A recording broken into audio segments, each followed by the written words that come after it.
Now we'll move ahead with the other speakers. Other speaker, we have Miss Shehnaz Rafiq. Ma'am, can you please start? Yeah, thank you. Yeah. Thank you, and good evening to all of you.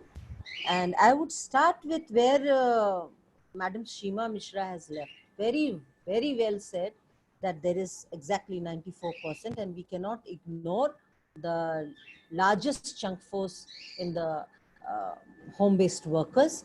And the present scenario is the quashing of the labor laws and the labor laws which are tops the list of policy measures.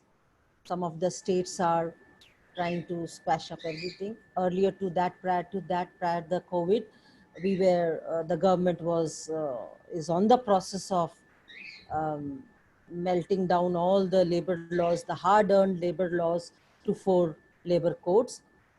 And then the reforming labor markets, which are being suspending the key laws, will lead to the debasements of the labor rights, and it will further intensify the informality and the precarity and the exploitation also.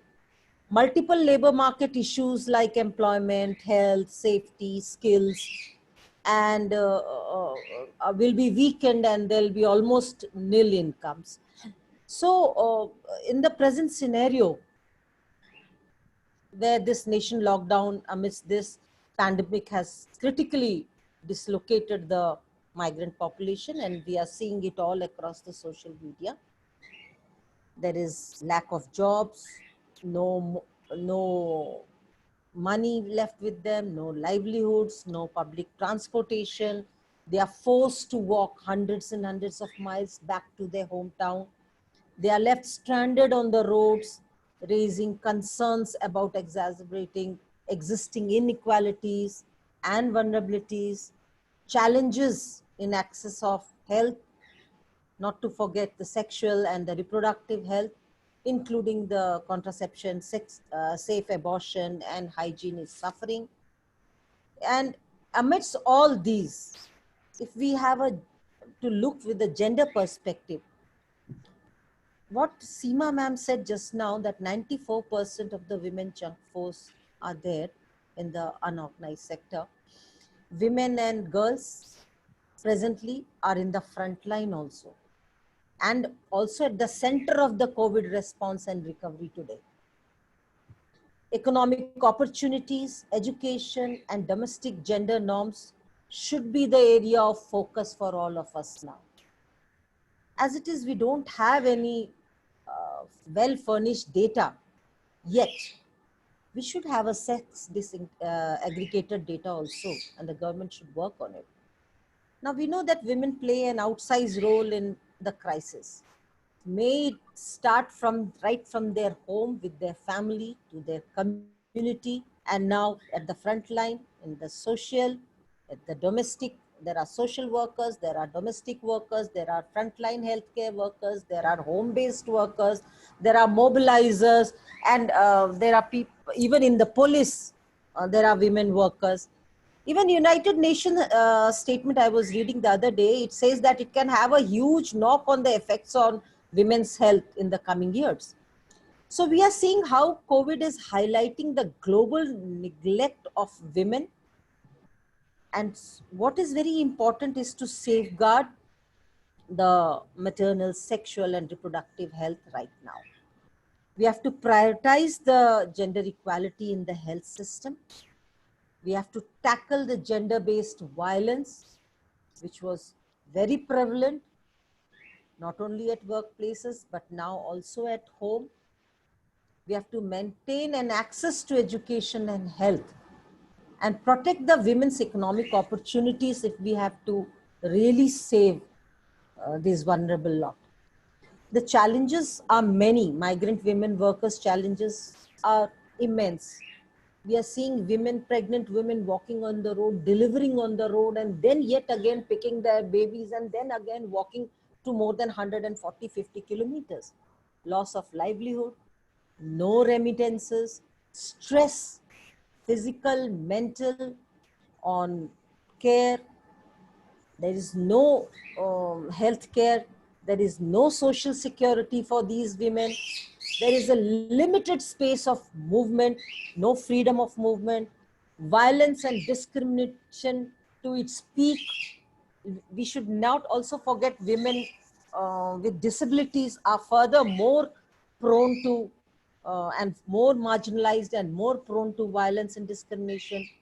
So this is the basic conditions of the migrant workers, women workers. Now, what we can really think of with respect to home-based workers is that the home-based workers are working in various sectors, not only in ready-made garments, but also in IT, also in tannery, in jewelry section, in coal and mining section, in also we find them in rag pickers, we have alang sosias, ship breaking side.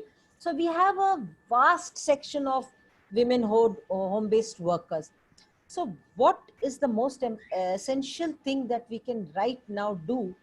And it should be a joint effort of all the civil societies and the NGOs and the trade unions and all mobilizers and thinkers of the society. We should have a mapping exercise first, like where are they actually rightly placed, and then we should also form what Lata was talking about was the law. We cannot think about the law right now in the present scenario when India is facing a crisis of labor laws, when we are talking about when we are already melting down all the labor laws and forming 4 labor codes, and then most of the states like UP and Gujarat and Madhya Pradesh and Punjab, they are further uh, dismantling the labor laws. In that position, we cannot even think about some particular law to be found for these informal workers, and then forget more vulnerabilized ones are the women. So what we can really do is, yes, very well said about the helpline number that we can generate for these migrant women workers also. And as they are returning to their hometowns, what we can also focus of is the Manrega work that can be focused further, and more transparency can be done in this Manrega work. So a data from helpline will help in at least uh, having or looking into the issues of these unorganized workers. Then we should build a uniform process, because most of the workers, it's being said that they won't be returning back home because they have faced so much of problem this time, basically the construction workers. But the problem where what will arise will, what will they do? How will they sustain their livelihood in their villages also? Because rightly said, they left their home because in search of their livelihoods. Are they being able to fed back home? So hence, Manrega should be, and more job opportunities should be looked down by the state government. Further skill development would also help for the home-based workers also. And this is the right time to focus on the unorganized workers in their hometowns by registration, because we don't have any refined data of these unorganized workers. So this is the perfect time for at least getting a proper registration and having them with us on board on data. We should pressurize the state governments for better PDS and PHS, public health system and public distribution system, which would be really helpful for these migrant workers also. What very well defines is one ration card. That means today there are different kinds of ration cards we find red color, blue color, green color. Most of the migrant workers cannot even avail these ration cards. So we have to have some out of the box solutions. As a trade unionist, I think the need of the hour should be that a profound change is coming in the structure of the system. So one single ration card like Aadhaar card should be made enforceable, and that can be linked to Aadhaar card, to the IDs, to the PAN pension card, to the Jan Dhan account or Manrega account. They can access it from their place of work or from their place where they live, and single card with single color, no discrimination, and eligible to all poor, all marginalized. Government should also announce that there should be no retrenchment, because retrenchment is going to exceed now. So there should be no retrenchment, and reimbursements of wages to all workers should be on roll through banks. For example, if we take the home-based workers of the ready-made garments, they are invisible workers. Even they don't know their employers.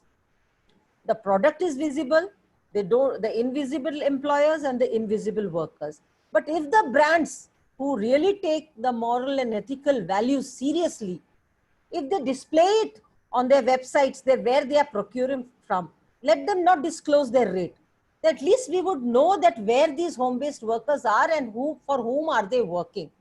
And let government write off such kinds of loans also to pay through the banks. Let the brands at least emphasize their manufacturers that at least these home-based workers should form some self-cooperative system, so that they have a cooperative account, so that those cooperative accounts data should reach the brands, and the brands should know that who are those home-based workers who are working for them. So at least there will be some joint and united continuous effort if that is done. So it would at least help a bit. Regarding the violence and the discrimination with the migrant women workers, we have found that even during quarantine, girls are being raped. Girls are being sexually exploited. From the National Platform of Labor, Health and Environment, we have written a letter to the NCW and also to the Ministry of Women and Child for drafting and implementation of rules for the safety of women, girls, gender minorities and women with disability and children under the lockdown and its conditions. We have also sent an appeal to the Prime Minister, but just sending appeal and this would not suffice the need. So what we should presently do is at least there should be a proper network of these civil societies and the joint effort of all the organizations to come to one platform to really think about these migrant workers. We need to protect the women's economic opportunities also, because when women earn, mentally they are hale and healthy because they are earning their livelihoods. They get good response from their families. They are well treated in their families also, as they are economically sound. But once they leave their job or their job is left, and the members of the families also find them, because household work is not considered as work at all. Taking care of the senior citizens at of the family, taking care of the children and the husband and the brother and the sisters in the family is not at all taken as work in the family. Unless and until the woman goes out or at home, earns and adds on to the family income, she is not being respected. I'm talking about the rural and the middle class mentality also. So we need to protect the women's economic opportunities right now. And challenges of gender norms in domestic care, in care work. And here comes the role of the government, CSOs, NGOs, also MNCs to recommend and apply a gender lens. And we should reduce all these remittances, and irrespective of migration status, they should enjoy their rights, the human rights. There should be access to health, there should be access to justice, they should have access to police and access to social services. Then only we will be able to tackle these gender basis crisis that is coming up because of this pandemic. Thank you. Yeah. Ma'am, are you done? Yeah. Thank you so much, ma'am. Hello, ma'am, can you hear me? Yeah. Yeah. Are you done, ma'am? Yeah. Thank you so much, ma'am. I agree that the government shall generate more economic opportunities with gender, which shall not be gender biased. And yes, recently with the report of NCW, there has been a sudden surge in the domestic violence of women during COVID-19, which should be taken care of. And I agree, as Lata ma'am and you suggested, that there should be some helpline where we have the data of these workers so that government can take an action upon it. Thank you so much, ma'am. Now I would like to invite Ms. Chinmay. Ma'am, are you there? I think. Chinmay ma'am, are you there? Just.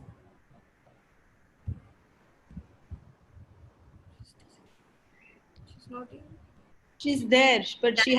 Can you, ma'am, can you please unmute yourself?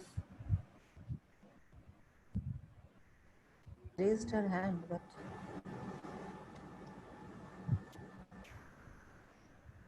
Okay. Okay, it's okay. We have okay. We'll move. Ma'am, I think there's some issue. Okay, we'll move ahead and we'll ask. We are very fortunate to have Professor Kamala Sankaran ma'am as a unmuted, Pankuri. Ma'am, yes, ma'am, but I'm not able to unmute her. I don't know what is the issue. But she's just come back live again. yeah, she's come back live. Yeah. Yeah. Okay. Yeah, she's there. Yeah. Hello, ma'am. Hello. Yeah. Okay, ma'am, can we start with the discussion? Yes.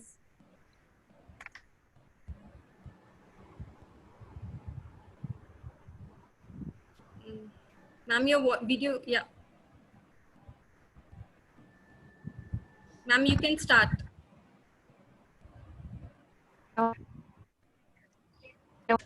Ma'am, I think there's some video problem. You can switch off the video and speak. Hello Yeah. अभी सुनाई दिया? Yeah, yes, ma'am. Please. अभी सुनाई दिया? हाँ जी, आप please बोलिए. Yes. अभी हिंदी में बोलूं, ठीक है? हाँ, चल. हेलो. Yes, ma'am. चल. Yeah. मैं आज ऑर्गेनाइजेशन में अगर बात करूं अनऑर्गेनाइज सेक्टर वर्कर्स के लिए. Hello. Yes, ma'am. We are hearing you. We can listen you. Hello. मैं अगर अनऑर्गेनाइज सेक्टर वर्कर के लिए स्टार्ट करना चाहूँ तो पर्टिकुलरली मैं दो सेक्टर की बात करना चाहूँगी. एक तो वुमेन कंस्ट्रक्शन वर्कर और domestic worker. Actually women construction worker में जो एक तो रीसेटलमेंट कॉलोनी में रहते हैं और जो है माइग्रेंट वर्कर जो कि कंस्ट्रक्शन साइड में रहते हैं. तो इस बार कोविड-19 में हम लोग को मतलब मेरी फील्ड विजिट के दौरान, उनकी साइट को विजिट के दौरान बहुत बार देखे कि उनके पास कंस्ट्रक्शन वर्कर है. एक तो गवर्नमेंट डिक्लेयर किया था कि इवन इमीडिएट लॉकडाउन के बाद दिल्ली गवर्नमेंट डिक्लेयर किया था. इवन हमारी जो फाइनेंस मिनिस्टर भी डिक्लेयर किए थे कि कंस्ट्रक्शन वर्कर की जितने भी कंस्ट्रक्शन वर्कर हैं उनकी वोट से उनको कोविड रिलीफ मिले. और दिल्ली की गवर्नमेंट 5000 जो रजिस्टर्ड कंस्ट्रक्शन वर्कर है जिसका रिन्यू है उनके लिए अनाउंस किए थे 5000. तो उसमें हेलो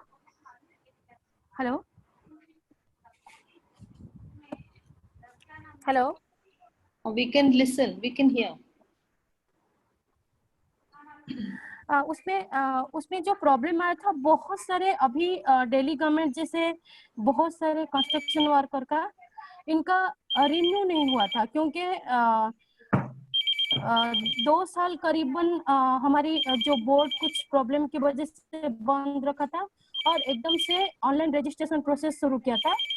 ऑनलाइन रजिस्ट्रेशन प्रोसेस में जो प्रॉब्लम हुआ था कि क्योंकि वर्कर्स को बेनिफिट नहीं मिल रहा था और 2 साल तक बोर्ड बंद था, बहुत सारे वर्कर्स ऑनलाइन रजिस्ट्रेशन प्रोसेस में शामिल नहीं हो पाए थे और जाके वो ऑनलाइन प्रोसेस में जो था कि 14 पेज की पूरा 14 पेज की फॉर्म है उसको यूनियन के द्वारा सर्टिफाई करके जाके लेबर डिपार्टमेंट में जमा करना होता था. और उसमें जो प्रॉब्लम आता था कि वर्कर्स को पूरा लाइन में खड़ा होना पड़ता था और महिला वर्कर्स को मतलब बच्चों को लेके पूरा लाइन में खड़ा होना पड़ता था. और शाम होने के बाद भी उनका उनका नंबर नहीं आता था, और उसमें आधार कार्ड का प्रॉब्लम, बहुत बड़ा प्रॉब्लम आ रहा था। आधार कार्ड अगर किसी का रिवाइज नहीं हुआ है, उसका ऑनलाइन रजिस्ट्रेशन नहीं हो पा रहा था। तो अभी कोविड की रिलीफ के टाइम में जो अनाउंसमेंट हुआ, जितने भी वुमेन कंस्ट्रक्शन वर्कर, उनको क्योंकि पहले से भी दिल्ली में कंस्ट्रक्शन वर्कर के बोर्ड में इतनी सारे पैसा है, लेकिन करप्शन की वजह से कोई भी वर्कर्स को सही से उनका क्लेम तो फाइल करे है, लेकिन उनको बेनिफिट नहीं मिला है। तो इसकी वजह से रिन्यू भी, मतलब जो लाइफ मेंबर है, बहुत कम थे। तो इसकी वजह से वुमेन कंस्ट्रक्शन वर्कर को क्या, बहुत सारे वर्कर्स को बेनिफिट नहीं मिला।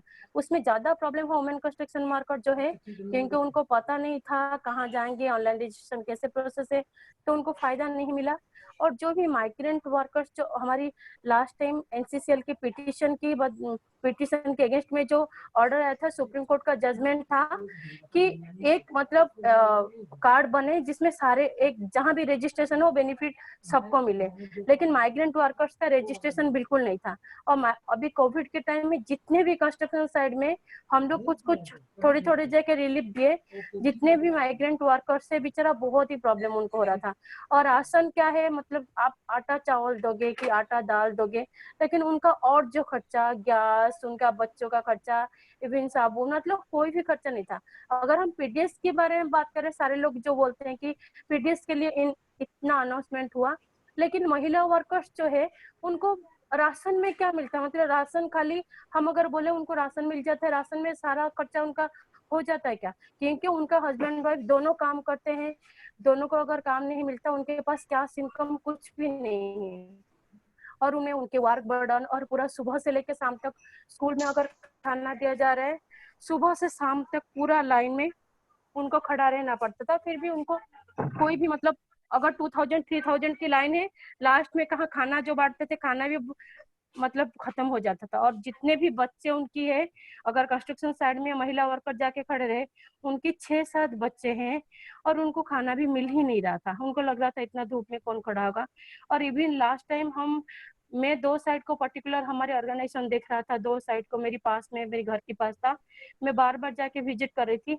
लास्ट में ऐसे हुआ, उनको लगा, मतलब एक एमपी की महिला वर्कर जो है, क्योंकि उनकी ठेकेदार पैसा नहीं मिल रहा था, मैं सेकेंड डे जाके देखी, वो बोले नहीं, वो तो अपनी बच्चों को लेके ना, छोटे छोटे बच्चे, इतना दुख लगा, और बोले नहीं, वो तो पैदल एमपी चले गए।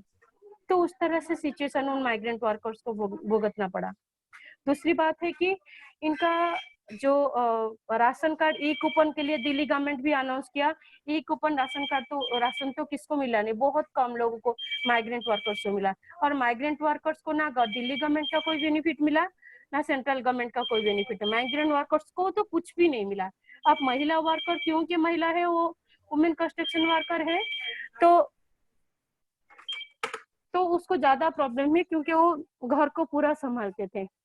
दूसरा जो है डोमेस्टिक वर्कर है, पार्ट टाइम डोमेस्टिक वर्कर का जो है प्रॉब्लम, डोमेस्टिक वर्कर का तो जैसे कंस्ट्रक्शन वर्कर का एक इंस्टीट्यूशन है, कंस्ट्रक्शन वर्कर बोर्ड है, वेलफेयर बोर्ड है, उसमें रजिस्टर्ड वर्कर है, कितने वर्कर रजिस्टर्ड है उनको पता है, कितना लाइव मेंबर है पता है।